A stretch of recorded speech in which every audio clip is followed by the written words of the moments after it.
Muhammad Hatta, pahlawan proklamator yang lahir di Hindia pada tanggal 12 Agustus 1902, dikenal sebagai negarawan dan ekonom Indonesia.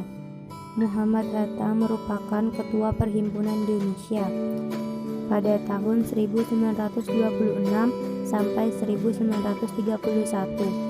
Pada tahun 1923 menjadi bendahara di Perhimpunan Indonesia.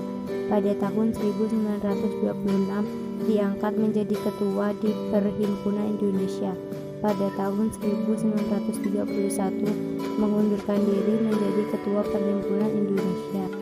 Pada tanggal 16 Agustus 1945 terjadi peristiwa Rengas Dengklok, penculikan Soekarno dan Muhammad Hatta oleh kalangan pemuda.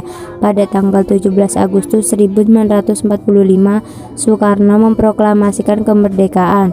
Pada tanggal 18 Agustus 1945 Soekarno dan Muhammad Hatta diangkat menjadi presiden dan wakil presiden. Pada tanggal 12 Juli 1947, Bung Hatta mengadakan Kongres Koperasi 1 dan pada Kongres Koperasi 2, Bung Hatta diangkat menjadi Bapak Koperasi Indonesia. Pada tanggal 19 Desember 1948 terjadi agresi militer 2. Soekarno dan Muhammad Hatta ditangkap dan akhirnya dibentuk kabinet darurat.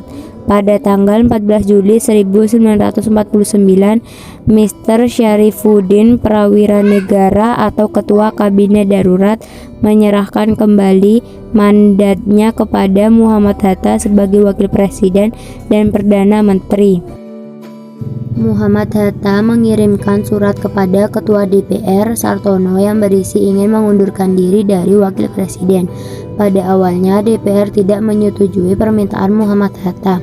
Kemudian Muhammad Hatta mengirimkan surat yang berisi sama.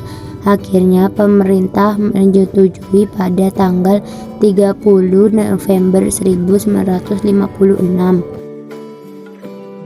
Pada tanggal 14 Maret 1980, Muhammad Hatta wafat dan keesokan harinya dimakamkan di TPU Tanah Kusir. Pada tanggal 23 Oktober 1986, pemerintah memberikan gelar pahlawan proklamator kepada Muhammad Hatta.